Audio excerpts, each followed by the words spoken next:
Thanks. Craig Cunning is the one that had you here. Well, yeah, I know, but you're the one who introduced me, so you get all the pros here. Well, I don't know about that.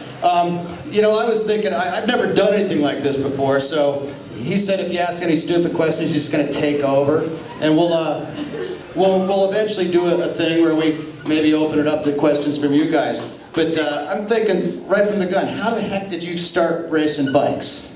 I started right here in SoCal down in San Diego, and got a bike when I was 13, just using it for some transportation around town, riding to and from the beach. And my stepdad was military, so I'd ride down to meet him and for bowling nights, and then drive back with him, and then ride over and meet my mom, catch a movie when she's off work. And then I'd ride with my sister back down to the beach on different days and stuff like that. And then you just fall into doing some of the club rides that they got. Here in Southern Cali, they got group club rides no matter where you live. And usually in San Diego, there's 2 or 3 going on any Saturday, Sunday, and usually one on Tuesday, one on Wednesday, one on Thursday. So there was plenty of things to keep you busy as a kid to keep you motivated to ride a bike. But when did you figure out you were quick? Well, I figured out I was quick when I was like 15 and you're doing the group rides and you're down to 5 guys. And these guys are all 25 and 30 and you're still there. So we're talking like early 90s, something like that? Late 80s. Late 80s. I was professional in the early 90s. Okay. And you did turn pro fairly early on, and I was looking at his bio today and discovered something I didn't know. He actually won a stage of the Tour de Pont. Yes. Do you remember back that far? I forget. Sometimes I mix it when I have to start giving results. I go back in the 90s and start forgetting about, you start thinking, that was early 2000. You go, wait a minute, that was 96. So yeah, I do remember the stage though. Well, tell us about it a little bit. I mean, that was your first huge win, right? Yeah, well, 96, actually the first huge win I had was here in Redlands, just east of us now, is I was doing the Redlands Classic. And we were doing the Oakland stage, and Redlands at the time, that was one of the biggest stage races in the country, and 6 to 8 days long, depending on which year you did it. But as we started the Oakland stage, we hit the bottom of the climb and about in 20th position, and I'm kind of hurting a little bit. And we had some fabulous teams there. You had Coors Light and Chevrolet LA Sheriffs. You had Montgomery Bell and stuff. And I remember at one point in time just really kind of suffering, thinking I was about ready to get dropped, and I turned around and looked, and I was like, oh man, I'm the last guy here. There's only like 20 of us. I feel pretty good. And then I ended up going off the front, and one of the Montgomery Bell guys came with me, and then it was, I think Mike Engelman caught us just at the top. He was riding for Montgomery Bell, and I beat the 2 guys in the sprint for the win there and finished 2nd overall. So that was the first big result. So this would have been 92? 96. No, 96. Senior, beginning of 96. Of course, Redlands then was early, I think it was, right early May or something. Wasn't it Memorial Day weekend, Craig? Yeah. Yeah. So then obviously you go to Tour de Pont, and that's also a big breakout. Well, Tour de Pont was funny because I was riding for Nutrifig, and the race organizer there, they wouldn't let us in the race. They no, maybe you guys can come in. No, you can't come in because they're bringing over a bunch of European teams. And so they didn't want to let we were basically a $35,000 budgeted team. No one was paid any salary. I was making $280 a month for 8 months out of the year, not even for 12.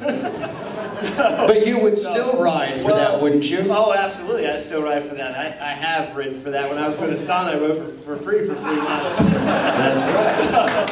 Yeah. I've had some bad times, and some good times and bad times. But so that year we fought. Luckily, the Nutrifig family, which is up in Fresno, they're big time into politics, and so they talked to one of the governors there and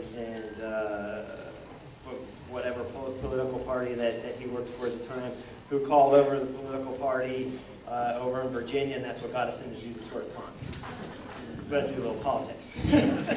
Good old Tour de Pont. And you rode for Mercury, rode for Prime Alliance, all those big squads, the huge domestic powers of the day, mainly because I think you were on the teams. Oh, well, I had some fun with those teams. When I left here in '97, I did 3 years with Florence de Jure, and then I came back to the States to ride a little bit in the States and a little bit in Europe with Mercury. 2 years. We had a dominant team in 2000, and in '01 we had a pretty dominant team, but a financial problem team in '01, and then I did a year with Prime Alliance, had a 2-year contract with Saturn that only lasted for 1, and then I did. But this time the financial part benefited me because they actually paid me for both years. So no complaints there. And then after that was with WebCore. We had a fabulous team of WebCore guys that's up in the Bay Area. Let's go back to Francais de Joux. 97, he goes to Europe, little success here, goes over there, and you had a couple of good results early on. I had like 2 good results. But you had some pretty good results. Out of 100 races, I had like 2. What didn't go well? Everything didn't go well. Then I got fat, ate too many chocolate bars. I was miserable, I was depressed. It was really funny because when I was over there, and I remember later always having problems just mentally keeping everything together because you get over, like I said, I grew up in San Diego, I went over to Paris, and I lived just a little bit south of Paris. Had no TV, no radio, no car, no telephone. They didn't have cell phones then. Not really, not one you could afford it at my salary, and they didn't even have portable, you didn't have a PC. French team, the only American, right, parlez-vous français? Right, a little bit. and so literally like all the modern stuff we have now just didn't exist in the 90s. I mean, that stuff started coming in 2000 and even the later parts of, the middle parts of 2000 in Europe. Like, you could be over there, 2011, you could be over there at a hotel and you can't get online. So it's still difficult over there, but in the 90s, it didn't exist. What would you say you learned during that? Nothing, except for how pain and suffering. I learned a lot of pain and suffering. That's it. So you come home, and that's when the Mercury stint begins, and you start coming to Redlands. Yeah, so, well, I did Redlands. In fact, I was asked by one of the journalists who called me up this year to get some quotes for the Redlands race this year. He's like, how many times have you done Redlands? And I couldn't answer the question because the first time I did it was in 91. So I did it in 91 when it was just an amateur race, and then I did it in 93, I believe. Yep, 91 with like Swami's, the local club down in San Diego. I did it in 93, I believe, with IME Health Share, which was the East Coast professional Pro-Am team. After that, I did it with Miller Lite. Then I did it with NutriFig for 2 or 3 years, and then I came back and did it with Mercury, and then all the other domestic teams. and all those epic battles with Klasna. Yes, exactly. Well, Klasna, as some of you guys might know, Klasna won the race the 1 year. Him and I are really good friends, and we grew up together training. He's from Southern Cal, from San Diego area too, so we trained together a lot, and we always bumped heads, but we're always really good friends too. Remember that. You could just kind of feel there was a rivalry, but yet they sort of, somehow you guys were bros. Oh yeah, like brothers, both him and I. Do you guys still talk? All the time, yeah. Does he still wish he was racing? Trying to anyway? I'm sure he would like to be racing, but he seems to be pretty content. Tell us a good story. Go back to those early days with Klasna or Redlands and come up with something. Do you have anything you can, like a Horner-esque story? Horner-esque story. From Redlands in those days. Well, I think the biggest one was probably the first year I won in 2000. I was battling against this really young, nobody kid named David Zabriskie, and nobody. I come back and I'm on Mercury, and I just got done winning a Tour of Malaysia, which was I think it's a 10-day stage race in Malaysia, and I get back here, and so I'm expected to win Redlands now. And it's Clark Sheehan and David Zabriskie, and they're riding for the NutriFix 7-Up team, and they get away on the Highland circuit, and they gain a little bit of time on us, like 30, 40 seconds. And luckily, Clark Sheehan out-sprinted Zabriskie for the win to take the jersey, and later they come back to haunt him because I ended up winning Redlands overall by less than a second. It was like 0.5 of a second or something, and so if Clark Sheehan would have given them the win, then of course we would have, the race would have been a little bit different. I would have had to attack him here or there instead of just following him or something, so the tactics would have been different. I don't know if it would have for sure changed the outcome, but when you win by less than a second, you'd like to have that 5-second bonus back too. You don't need it though. No, absolutely. So, but it was really funny because at the time, and we were just talking about this with the host families, at the time I couldn't pronounce Zabriskie's last name, and so I just called him Lebowski. So just be like, yeah, the great Lebowski's going up the road or something. So, and at the time you knew he was a great rider and he'd go on and do big stuff, but I think he was 21 or something like that, and this was really his step out race where he came to the front and really started riding good. And that battle, I still have that jersey hanging up on one of my walls and framed and stuff.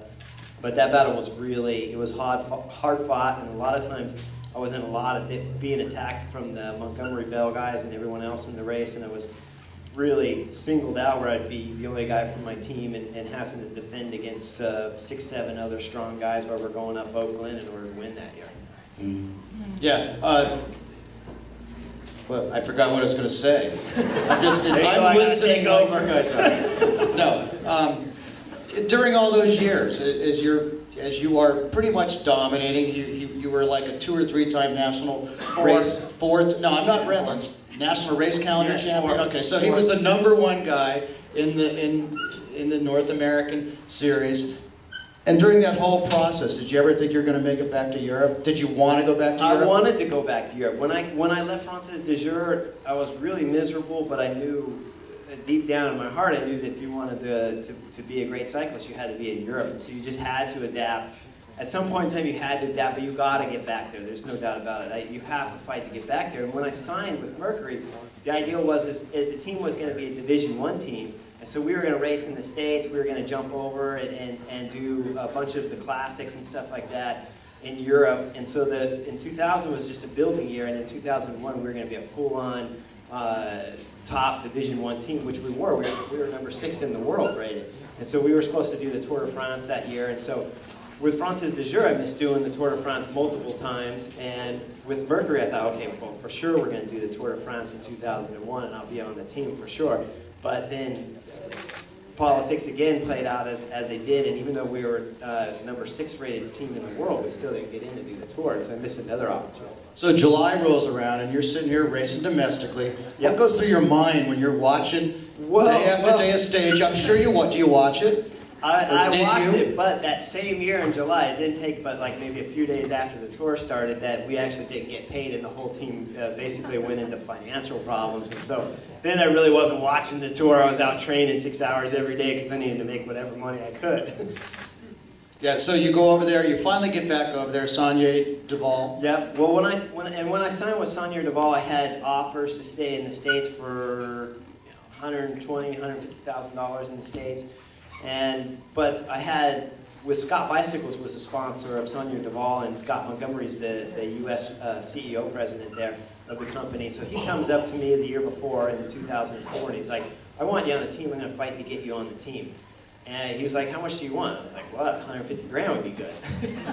And he's like, okay, but Horner, we can't do that. Are you willing to come over for minimum? And I said, yeah, I'm going to come over for minimum, 35 grand, no problem. So, but first he asked me, how much do you want? Then he asked me, how much will it take to get you over? And at that point, those are 2 different questions. How much do you want? I think 500 grand, but how much do I need? Well, minimum, UCI status is they have to pay a minimum, so I guess I'll come over for that. And they actually ended up giving me about 15 grand extra because I made about 50 that year. And it was a step that was devastating financially, but in order to finish out my career, you had to say, yes, I did the Tour de France. And so I couldn't miss the opportunity of doing the tour. And so I sold whatever stuff I had left in my house, and then I sold my house, and I paid the few bills that I had a year in advance. And I went over to Spain with $140 in my pocket and made it happen.